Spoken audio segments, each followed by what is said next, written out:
नमस्कार दोस्तों, स्वागत है आपके अपने चैनल पर। क्या आपने कभी सोचा है कि पूजा पाठ के बाद हम प्रसाद क्यों बांटते हैं? क्या यह सिर्फ एक परंपरा है या इसके पीछे कोई गहरा आध्यात्मिक और शास्त्रीय रहस्य छिपा है?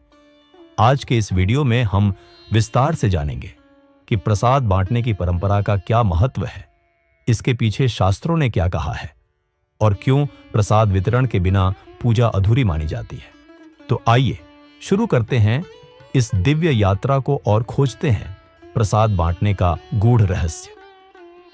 प्रसाद का अर्थ है भगवान द्वारा कृपा स्वरूप दिया गया अंश। वेद और पुराण बताते हैं कि इस पवित्र अंश को केवल स्वयं तक सीमित रखना अधूरापन है, बल्कि उसे सब भक्तों के बीच बांटना ही पूजा की पूर्णता है। अर्ग्वेद 10:117-6 में कहा गया है, शृण्वन्तु विश्वे अमृतस्य पुत्रा आये, धामानि दिव्यानि तस्थु यथा पृथिव्याम भुवनानि तस्थु एव मन्नानि दिव्यानि। तस्थु इस श्लोक का भाव है कि जैसे पृथ्वी पर सभी जीव समान रूप से रहते हैं, वैसे ही देवताओं को अर्पित अन्न और फल भी सबके लिए समान है।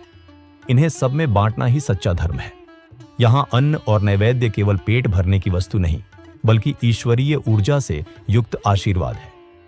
यजुर्वेद 18:49 में कहा गया है, सर्वे भवन्तु सुखिनः सर्वे सन्तु निरामयाः सर्वे भद्राणि पश्यन्तु मां कश्चित् दुःख भाग् भवेत्। इस मंत्र का सार यही है कि सब सुखी हों, सब निरोग रहें और सबके जीवन में शुभता हो। इस विचार को व्यवहार में लाने का एक माध्यम प्रसाद वितरण है।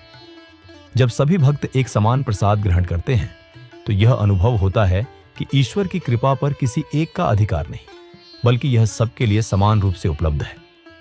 पुराणों ने प्रसाद को केवल भोजन नहीं, बल्कि ईश्वर की कृपा का प्रत्यक्ष स्वरूप माना है।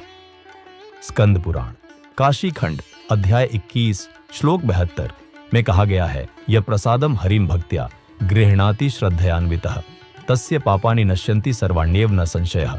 अर्थात जो भक्त श्रद्धा और भक्ति से भगवान का प्रसाद ग्रहण करता है, उसके पाप नष्ट हो जाते हैं। इससे स्पष्ट होता है कि प्रसाद केवल एक मिठाई का टुकड़ा नहीं, बल्कि पापों का शमन और पुण्य की वृद्धि करने वाला साधन है।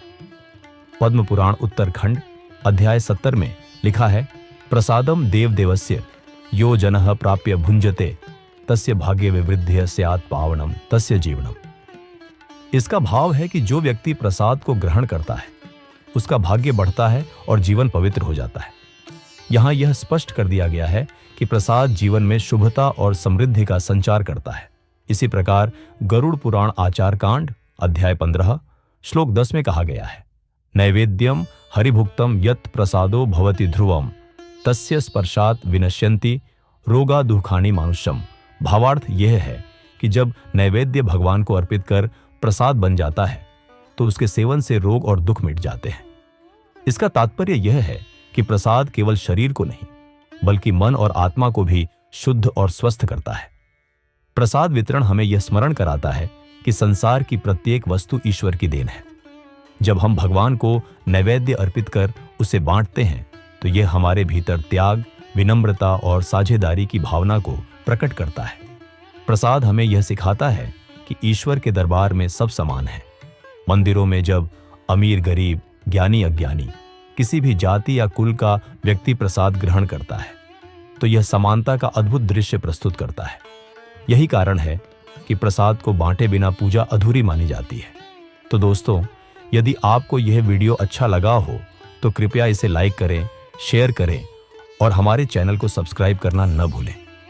घंटी का बटन दबाइए ताकि आने वाले हमारे सभी धार्मिक और आध्यात्मिक वीडियो आप तक सबसे पहले पहुंचे। अगले वीडियो में फिर मिलेंगे एक और पवित्र विषय के साथ। तब तक ईश्वर का प्रसाद और आशीर्वाद आपके जीवन में सदैव बना रहे। हर हर महादेव।